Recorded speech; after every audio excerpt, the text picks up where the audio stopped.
आज की वीडियो में हम जानते हैं फंडामेंटल राइट्स, हमारे क्या-क्या फंडामेंटल राइट्स हमें अवेलेबल है इंडिया में, जो कि पार्ट 3 ऑफ द कॉन्स्टिट्यूशन में मेंशन्ड है। इस वीडियो में हम फंडामेंटल राइट्स के बेसिक्स को लेंगे, जैसे origin, meaning, feature, significance and article 12 to 14 को कवर करेंगे।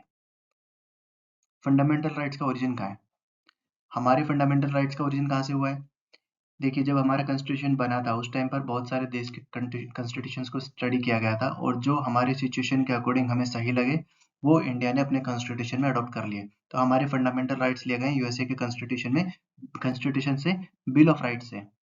अब यूएसए में भी इतने एलेबोरेट वे में वहाँ के फंडामेंटल राइट्स मेंशन नहीं है जितने इंडिया में। इंडिया के फंडामेंटल राइट्स कॉन्स्टिट्यूशन में बहुत ही इलेबोरेट और कम्प्रिहेंसिव वे में लिखे गए हैं। हमारे fundamental rights these are justiciable. जस्टिसिबल का मतलब अगर किसी के फंडामेंटल राइट्स का वायलेशन हो रहा है तो वो कोर्ट में जाके उनको इम्प्लीमेंट करवा सकता है। Part 3 of the constitution is described as Magna Carta of India. अभी मैग्ना कार्टा क्या है? इंग्लैंड में जो चार्टर ऑफ राइट्स था उसको मैग्ना कार्टा कहते थे। तो इंडिया में जो इंडिविजुअल्स के सिटीजन्स के राइट्स लिखे गए हैं, वो फंडामेंटल राइट्स, वो कहाँ लिखे गए हैं? पार्ट 3 ऑफ द कॉन्स्टिट्यूशन में। इसलिए part 3 of the constitution is called as Magna Carta of India. अब फंडामेंटल राइट का मीनिंग क्या है? इसके दो मीनिंग है। एक तो है कि फंडामेंटल राइट्स, हमारे कॉन्स्टिट्यूशन ने जो राइट्स मेंशन किए गए हैं उनको फंडामेंटल राइट्स इसलिए कहा गया है क्योंकि constitution fundamental law of land है। दूसरा, ऐसे राइट्स जो कि इंडिविजुअल्स की ओवरऑल डेवलपमेंट के लिए बहुत ही जरूरी है उनको फंडामेंटल कहते हैं, इसीलिए इनको फंडामेंटल राइट्स बोला गया है। Significance of fundamental rights, fundamental rights की सिग्निफिकेंस है एक कंट्री में पॉलिटिकल डेमोक्रेसी को मेंटेन रखने के लिए। डेमोक्रेसी मतलब इंडिविजुअल्स के, सिटीजन्स के, सबके राइट्स मेंटेन करने के लिए। कोई भी गवर्नमेंट आके वो राइट्स को हटा नहीं सके। ओके, तो ये क्या इंश्योर करता है? ये इंश्योर करता है government of laws and not the government of man. मतलब कानून के अकॉर्डिंग सरकार चलेगी, सरकार के अकॉर्डिंग वहां के कानून नहीं चलेंगे। अब हमारे कॉन्स्टिट्यूशन में कौन कौन से फंडामेंटल राइट्स मेंशन्ड है वो हम देख लेते हैं। Number 1 is right to equality, article 14 to 18 में लिखे हैं। Number 2, right to freedom, article 19 to 22। 3, right against exploitation, article 23 to 24। 4, right to freedom of religion, article 25 to 28। 5, cultural and educational rights, article 29 to 30। 6, right to property, article 31।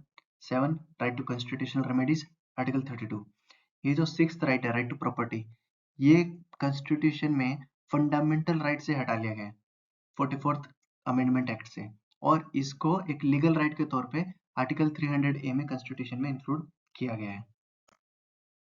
अब हमारे features या characteristics क्या है हमारे fundamental rights के, ये features समझने के बाद में हमें, जब हम इंडिविजुअल फंडामेंटल राइट्स को कवर करेंगे तो हमें इजीली उनका सिग्निफिकेंस समझ में आएगा। सो पहला फीचर है, कुछ फंडामेंटल राइट्स सिर्फ सिटीजन्स को अवेलेबल है, वाइल अदर फंडामेंटल राइट्स कुछ ऐसे भी हैं जो ऑल पर्सन्स को अवेलेबल है, जैसे सिटीजन, फॉरेनर या लीगल एंटिटीज जैसे कि companies. Second feature, these are not absolute but qualified. इसका क्या मतलब हुआ? इसका मतलब हुआ कि ये एब्सोल्यूट नहीं है। स्टेट एक रीजनेबल रेस्ट्रिक्शन इम्पोज कर सकता है सोसाइटी में और इंडिविजुअल लिबर्टी में बैलेंस बनाए के रखने के लिए। 3, all of them are available against state, all fundamental rights are available against state। और कुछ फंडामेंटल राइट्स तो अदर सिटीजन्स के अगेंस्ट भी अवेलेबल हैं। इनको हम जैसे जैसे फंडामेंटल राइट्स स्टडी करेंगे तब हमें पता चलेगा।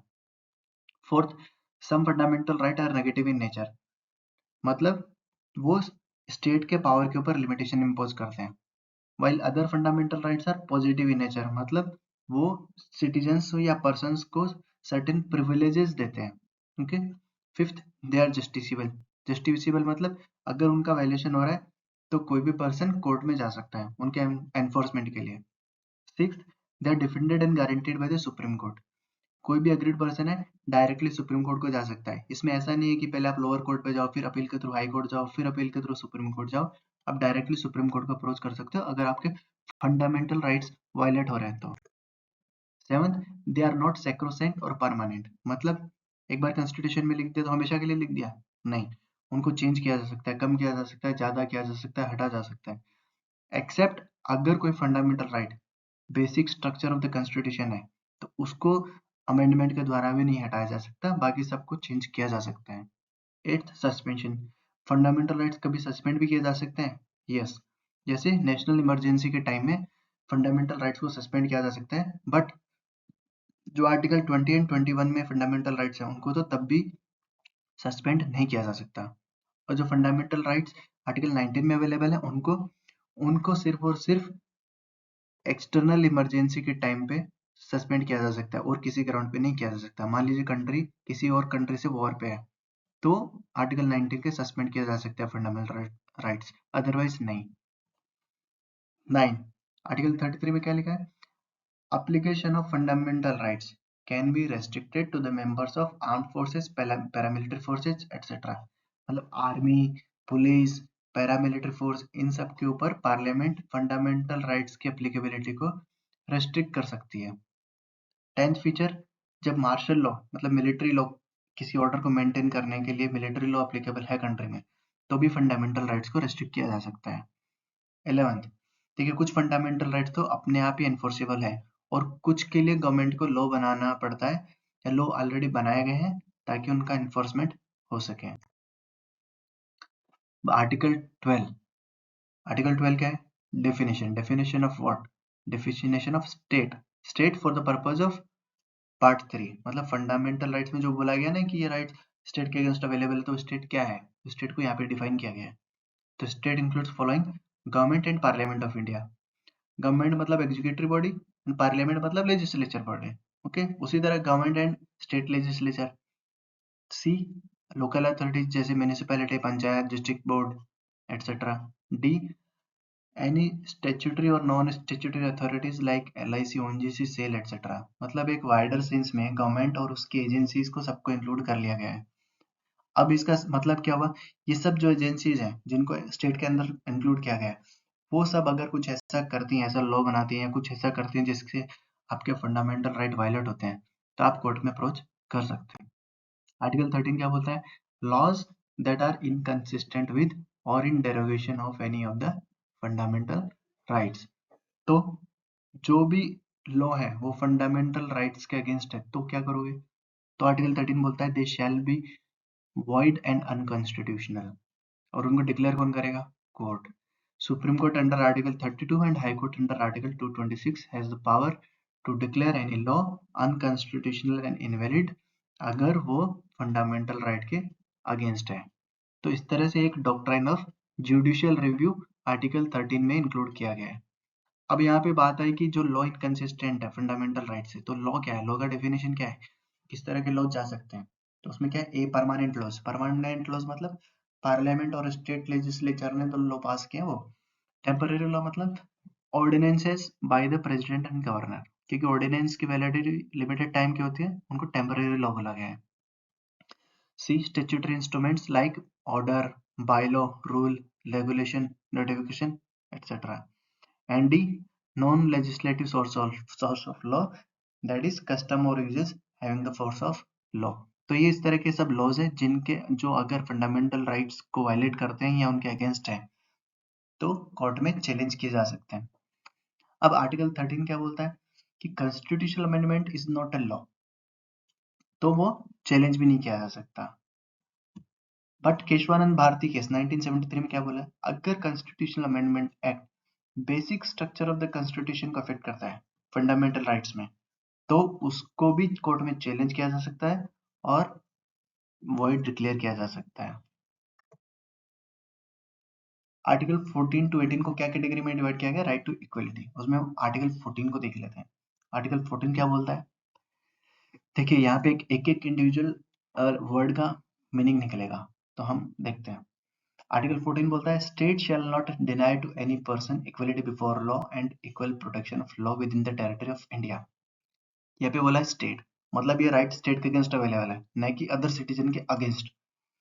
शैल not deny to any person, any person मतलब सिटीजन भी आ गया, फॉरेनर भी आ गया, लीगल एंटिटीज भी आ गई।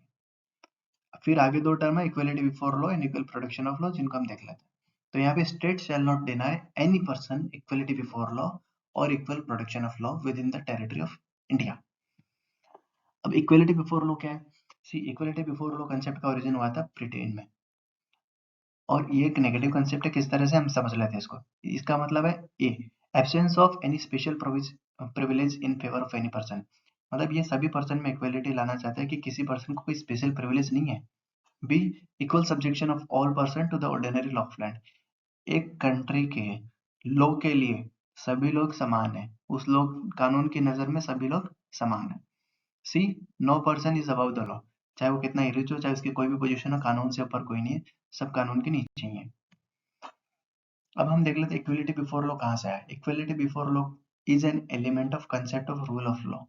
इक्वलिटी बिफोर लॉ को रूल ऑफ लॉ से लिया गया। रूल ऑफ लॉ क्या था, ये प्रपोज किया गया था एवी डाइसी ने, जो कि एक ब्रिटिश ज्यूरिस्ट था। अब रूल ऑफ लॉ में क्या क्या कवर है, रूल ऑफ लॉ में 3 एलिमेंट्स है।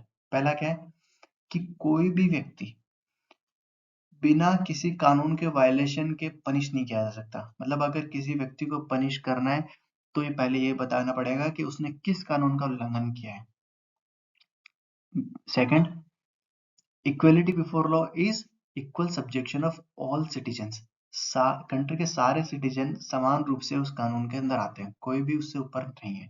थर्ड, ब्रिटेन में क्या है, लॉ से ऑर्डिनरी लॉ से कॉन्स्टिट्यूशन आया है, बट इंडिया में constitution is the supreme law of land.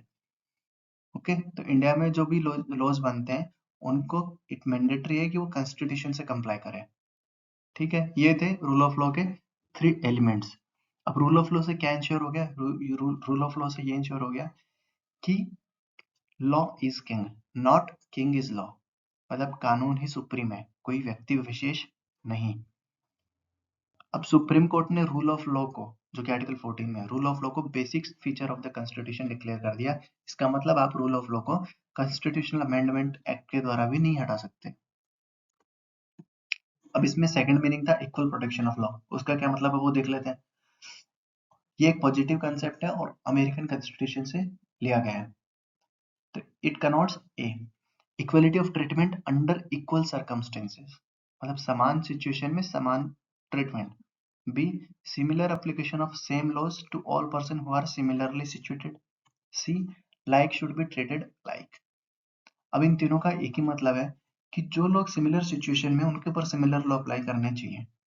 अब ये बोलता है, मान लो एक अमीर व्यक्ति है, उसको पढ़ने के लिए बहुत सारे फैसिलिटीज अवेलेबल है, उसके पास पूरा पैसा है, बट एक गरीब व्यक्ति के पास वो पढ़ने के लिए पैसा नहीं है, तो आप दोनों के लिए सेम रूल तो अप्लाई नहीं कर सकते।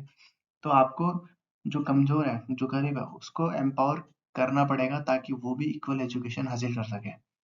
अब यहाँ से क्या जस्टिफाई होता है, यहाँ से policy of reservation backward classes के फेवर में कॉन्स्टिट्यूशनली जस्टिफाइड होती है। मतलब यहाँ से आर्टिकल 14 में बताता है कि कॉन्स्टिट्यूशन किसी अंडर प्रिविलेज सेक्शन को स्पेशल प्रिविलेज देके सोसाइटी में इक्वलिटी स्टेब्लिश कर सकता है।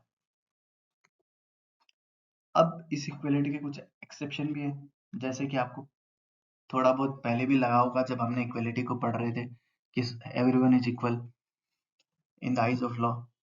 तो पहला एक्सेप्शन क्या हम देख लेते हैं, प्रेसिडेंट एंड गवर्नर्स को कुछ छूट मिली हुई है। क्या छूट मिली हुई है, तो प्रेसिडेंट एंड गवर्नर जो भी अपनी कैपेसिटी में, ऑफिस की कैपेसिटी में पावर एक्सरसाइज करते हैं, ड्यूटीज करते हैं, उनके लिए उनको कोर्ट में नहीं घसीटा जा सकता।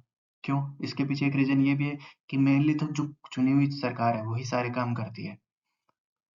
प्रेसिडेंट एंड गवर्नर तो अपने काउंसिल ऑफ मिनिस्टर के एडवाइस पे ही काम करते हैं। ओके, सेकंड, कोई भी क्रिमिनल प्रोसीडिंग प्रेसिडेंट या गवर्नर के ऑफिस के दौरान उनके ऊपर इनिशिएट या कंटिन्यू नहीं की जा सकती। उनके टेनर के दौरान प्रेसिडेंट एंड गवर्नर को अरेस्ट भी नहीं किया जा सकता।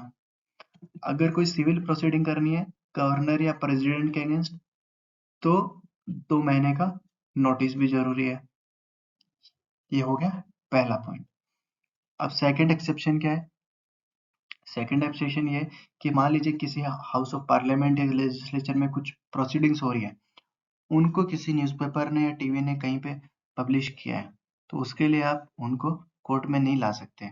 मान लीजिए कि पार्लियामेंट में किसी गुट में लड़ाई हो गई, अब किसी न्यूज़पेपर ने या टेलीविजन ने वो दिखा दिया तो आप उनके अगेंस्ट केस नहीं कर सकती वो पार्लियामेंट की, यार हमें तो बेइज्जती हो गई, लेकिन आप वो कॉन्स्टिट्यूशनली प्रोटेक्टेड है। थर्ड, किसी भी मेंबर ऑफ पार्लियामेंट ने अगर पार्लियामेंट में कुछ कहा है ये कमिटी में कुछ कहा है या वोट दिया है, तो उसके लिए उसको कोर्ट में नहीं लाया जा सकता। फोर्थ एक्सेप्शन, जिस तरह से पार्लियामेंट में किसी ने कहा है वैसा स्टेट लेजिस्लेचर के एमएलएस के लिए भी है। अगर उन्होंने स्टेट लेजिस्लेचर में या कमेटी में कुछ बोला है, वोट दिया है, उसके लिए उसको कोर्ट में नहीं घसीटा जा सकता। फिफ्थ एक्सेप्शन क्या है? 31C। 31C क्या बोलता है?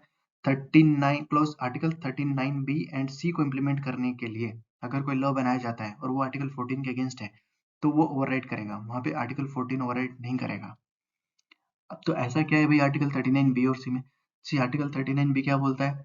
आर्टिकल 39B बोलता है जो भी कंट्री के रिसोर्सेज है उनका डिस्ट्रीब्यूशन इस तरह से हो कि कॉमन गुड को इंश्योर किया जाए। और आर्टिकल 39C क्या बोलता है? मतलब पूरी इकोनॉमी इस तरह से नहीं चले कि इकोनॉमी का वेल्थ का कंसंट्रेशन कुछ लोगों के हाथों में हो जाए, बल्कि इसलिए इस तरह से चले कि सब लोगों का भला हो, वेल्थ का डिस्ट्रीब्यूशन हो। तो एक तरह से सही है कि इसको आर्टिकल 14 के ऊपर ही रखा गया है।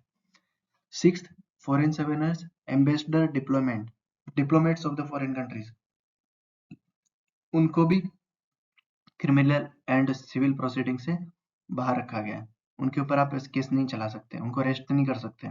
Seventh, United Nation Organisation and its agencies, वो भी एक्सेप्शन के प्रोविजन के अंदर आते हैं।